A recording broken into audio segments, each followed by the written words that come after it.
Nah akhirnya karena ada yang mudik ke Gunung Kidul, jadi ada yang positif 1. Kalau yang disemprot itu cuma dikit banget, cuma cerit apa ya, virusnya nggak bisa mati. Misal yang disemprot tuh yang kena tuh cuma kepala doang atau cuma sebagian sini doang lah. Kalau virusnya yang ada di sebelah sini kan.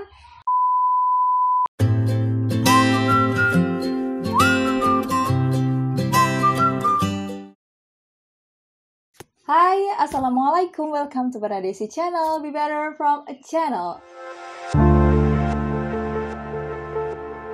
Hai gengs, lama banget gak menyapa kalian yang ada di Paradesi Channel. Semoga gak kangen dengan videoku, ya ampun.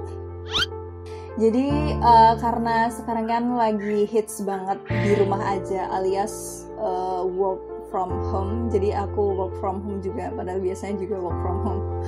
Aku siaranku dibatasi, jadinya sekarang banyak banget waktu luang untuk di rumah, termasuk juga mungkin bikin video.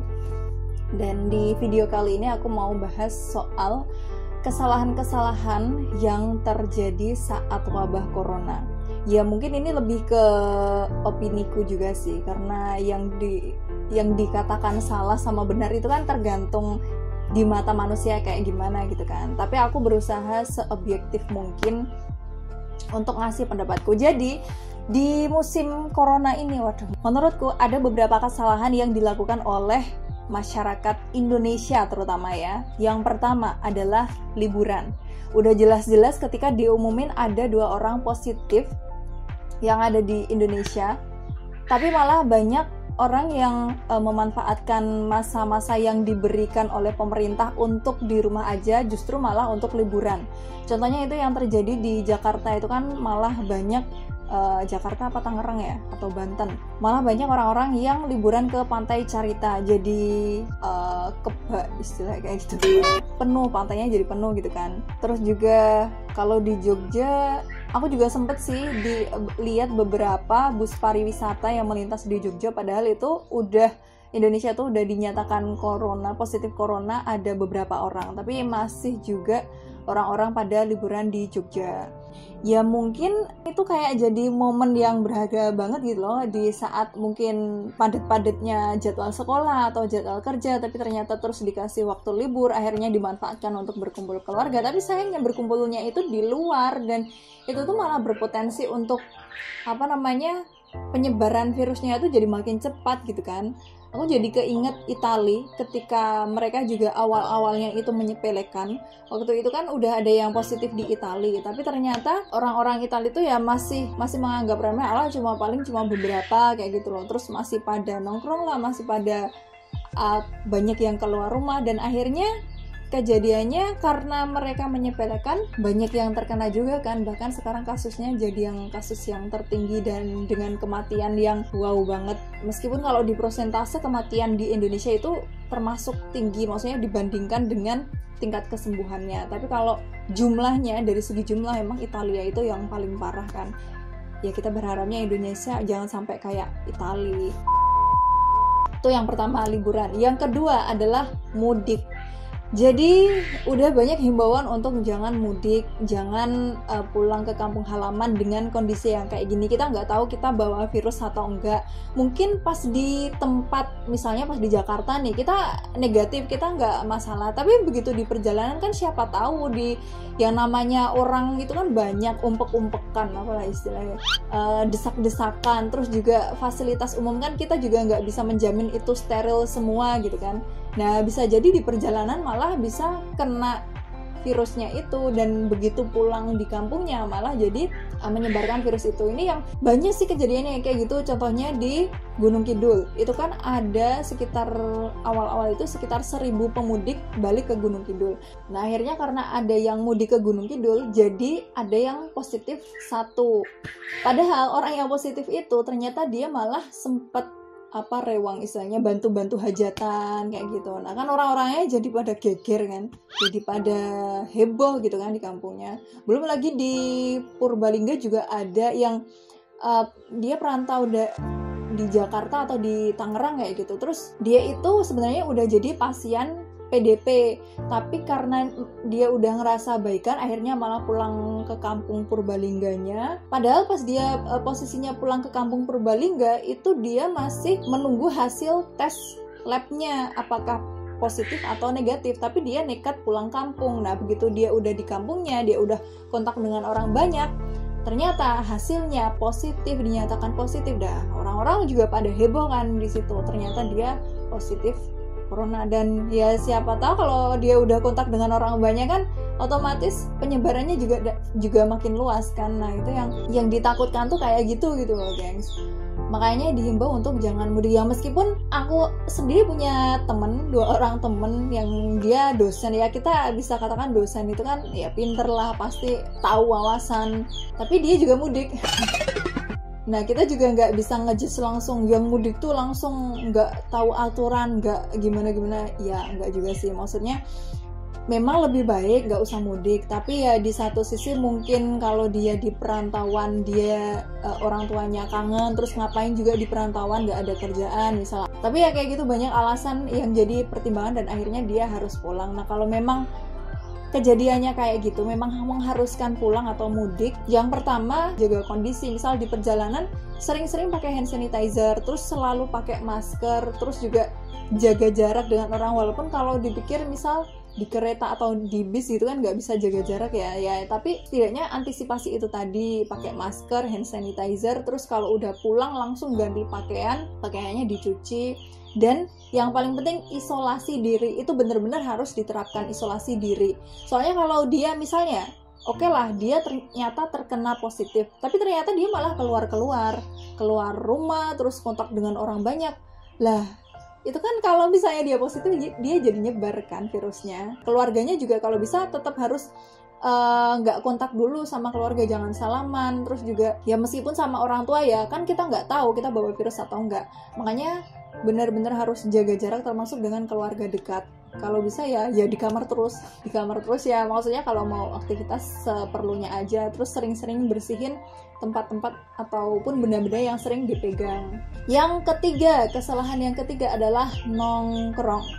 Masih banyak anak muda terutama yang mereka nongkrong di musim corona ini. Oke lah, kalau memang ada keperluan yang mendesak mungkin bisa, tapi harus jaga jarak. Tapi kalau aku mikirnya kalau nongkrong terutama di tempat umum kayak kafe-kafe dan ya tempat nongkrongan kayak gitu, itu kan lebih berpotensi untuk penyebaran virus. Beda kalau mungkin nongkrongnya itu di tempat-tempat yang maksudnya nggak dipakai orang banyak dan yang pakai itu aja gitu loh. Jadi terdeteksi siapa aja orang yang sering ke situ. Tapi beda kalau tempat umum kan kita nggak tahu yang ke situ siapa aja, bawa virus atau enggak. Terus juga tempat-tempatnya, benda-benda yang ada di sekeliling itu selalu dibersihin, disterilkan atau enggak, kita kan nggak tahu. Belum lagi kalau misalnya komunikasi atau kontak sama orang kan jaraknya bisa jadi dalam jarak yang dekat kayak gitu kan. Jadi hindarilah untuk nongkrong. Mungkin diganti bisa video callan sama teman-teman atau teleponan. Ditahan untuk nongkrongnya. Terus kesalahan yang ketiga adalah saat keluar rumah tidak patuh pada himbauan. Misalnya yang pertama nggak pakai masker ya kan. Sebenarnya masker itu kalau ada salah seorang dokter itu yang bilang masker itu hanya dibutuhkan untuk orang yang batuk, pilek, pokoknya yang lagi sakit, untuk menghindari penyebaran virus. Tapi untuk kita yang mungkin kita sehat-sehat aja, kita juga nggak tahu kita bawa virus atau enggak gitu kan. Dan misalnya kehabisan masker kayak yang terjadi sama aku, karena aku beli di beberapa apotek itu udah habis semua masker bedah ya. Karena kalau yang masker kain itu kan nggak ada lapisan istilahnya anti airnya gitu kan. Jadi kemungkinan kalau misalnya ada virus itu tuh bisa merembes.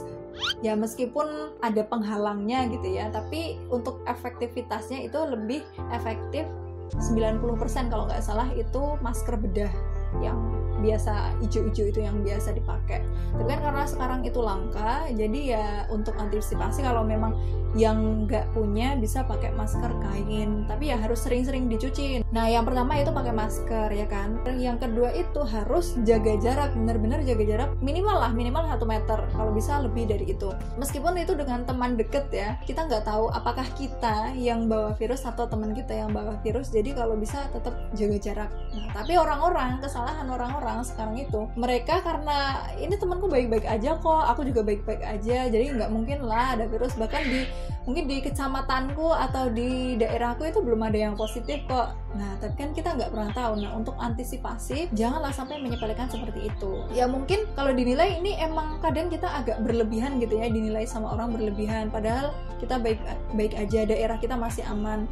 Tapi ya itu tadi, untuk antisipasi masalah komunikasi, interaksi nggak enakan, kadang kan nggak enakan, ntar dikiranya agak gimana kayak gitu. Ya kita cobalah untuk menyadarkan diri sendiri, ini tuh bukan masalah nggak enakan lagi, tapi udah masalah antisipasi jangan sampai virus ini semakin menyebar. Kan kita nggak mau penyebarannya jadi makin lama kan. Kita berusaha untuk secepat mungkin memutus rantai penyebaran virus itu. Yaitu sih yang paling penting, masker, jaga jarak, sama sering-sering cuci tangan dengan sabun atau hand sanitizer. Yang paling efektif itu adalah sabun. Tapi kalau misalnya di tempat-tempat umum, misal kita nggak menemukan sabun atau air, nah kita pakai hand sanitizer. Terus kesalahan selanjutnya adalah soal lockdown lokal atau lokal lockdown. Jadi kalau di tempatku itu masih banyak yang dusun-dusunnya itu untuk masuk ke dusun itu ditutupi pakai kayak pagar, terus dipalang bambu kayak gitu. Dan orang kalau mau keluar itu kadang harus muter ke jalan yang memang itu nggak ditutup gitu loh. Ya mungkin di satu sisi ada bagusnya sih, itu bisa membatasi keinginan orang untuk keluar rumah. Misalnya kalau dia mau keluar, aduh males, nanti harus muter, harus ngalang gitu kan. Tapi di sisi lain itu kurang efektif juga kan, tujuannya sebenarnya agar pendatang atau orang luar itu tuh nggak masuk kan. Padahal kalau orang luar itu masuk, menurutku kan paling cuma ya lewat pakai motor aja. Dan kalaupun ada orang yang dia bawa virus lewat pakai motor, ya dia nggak ngefek di dusun itu gitu loh. Sementara yang paling efek itu ya orang-orang yang mungkin dia masih kerja di luar, dia masih beraktivitas di luar dan ketemu sama orang banyak, padahal dia adalah warga orang situ. Nah kalau kayak gitu kan kembali ke diri sendiri lagi, gimana caranya orang itu bisa mengantisipasi dirinya agar tidak terpapar virus corona atau COVID-19, dan gimana caranya dia bisa menjaga diri, menjaga imunitasnya, pakai masker, sering-sering cuci tangan dengan sabun dan sebagainya. Jadi balik ke diri orang itu sendiri, bukan caranya pakai lokal lockdown di Palang kayak gitu. Tapi ya itu menurutku kurang efektif. Cuma baiknya ya itu tadi, bisa sedikit menambah keengganan orang-orang untuk keluar rumah. Nah yang terakhir, kesalahan yang dilakukan masyarakat adalah pemakaian desinfektan. Nah ini aku yang mikirnya ya memang bagus sih pakai desinfektan disemprot ke tubuh, tapi menurut WHO dan menurut beberapa ahli sebenarnya itu tuh bahaya. Kenapa? Karena kalau sampai kena mulut, hidung, atau juga mata, itu nanti bisa menyebabkan kanker ataupun juga pokoknya berbahaya untuk tubuh kita. Selain itu kalau dipikir efektivitasnya juga, aku mikirnya kalau di tempat-tempat dusun-dusunku ya, maksudnya di dusun-dusun sekitarku, kan setiap masuk ke dusun sekarang tuh udah kayak ada gapura atau bilik yang ketika orang lewat itu pasti disemprot desinfektan. Tujuannya kan biar mematikan virus-virus yang ada di pakaian atau yang ada di tubuh. Tapi kalau yang disemprot itu cuma dikit banget, cuma cerit, virusnya nggak bisa mati. Misal yang disemprot tuh yang kena tuh cuma kepala doang atau cuma sebagian sini doang lah. Kalau virusnya yang ada di sebelah sini kan ya nggak mati gitu loh. Jadi menurutku itu kurang efektif. Kecuali mungkin kayak yang aku pernah lihat temenku ada yang kerja di TV gitu kan, sebelum dia masuk studio dia tuh disemprotnya menyeluruh ke seluruh tubuhnya. Walaupun ya sekali lagi itu sebenarnya bahaya ketika bisa mengenai muka. Ya itu yang soal ke tubuh ya. Ada juga yang penyemprotan desinfektan tuh aku lihat-lihat di dusun-dusun tuh ada yang sampai disemprot ke jalan-jalan. Lah aku mikirnya emang siapa yang mau menyentuh jalan gitu. Ya mungkin bagus sih untuk antisipasi, cuma kan kurang efektif aja sih menurutku. Dan penyemprotannya misal seminggu sekali, padahal tempat itu sering kita jamah setiap hari, dan misalnya ada virus yang ada di situ kan, penyemprotan disinfektan itu nggak bisa bertahan berhari-hari kan. Jadi memang misal dibersihkan ya harusnya dibersihkan setiap hari.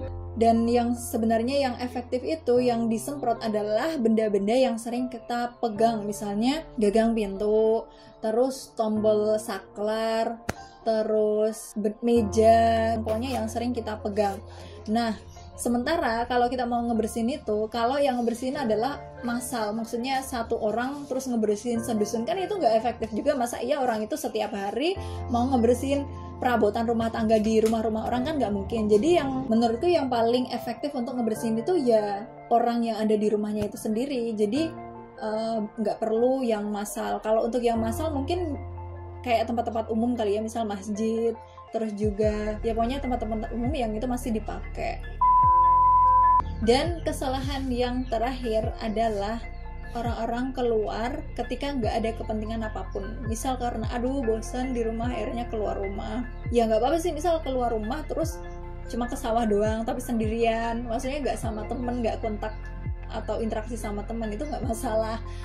Tapi kan kalau misalnya keluar pasti tujuannya kalau nggak ketemu temen ya pasti ketemu orang kan, untuk menghilangkan kebosanan. Nah itu yang perlu dihindari. Jadi jangan sampai karena alasan bosan kita keluar rumah terus kita berinteraksi dengan orang, padahal orang itu ternyata membawa virus dan akhirnya malah kita kena virusnya itu tadi. Jadi kayak gitu gengs, itu menurut pendapatku tentang kesalahan-kesalahan yang terjadi di musim atau wabah corona ini. Semoga bisa bermanfaat, dan yang paling penting semoga kita selalu sehat, selalu jaga imunitas, dan jangan stres, jangan panik, tetap waspada, tetap antisipasi berbagai cara, jangan sampai penyebarannya itu semakin meluas.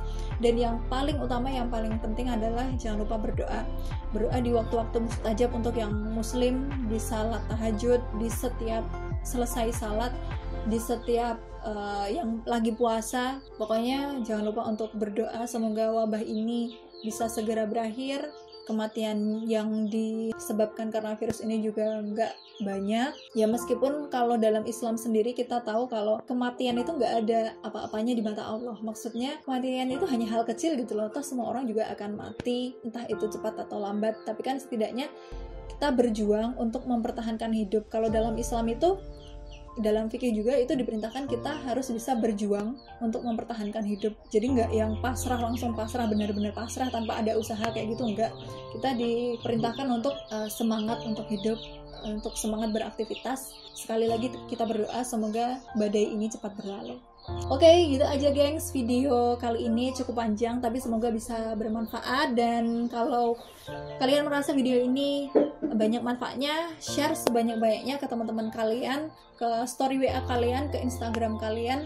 Semoga banyak orang yang bisa semakin sadar untuk tidak melakukan kesalahan di wabah corona ini. And see you in the next video. Dadah, wassalamualaikum warahmatullahi wabarakatuh.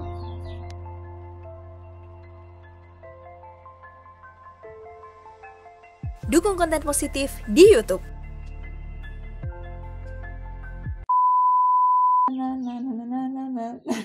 Misal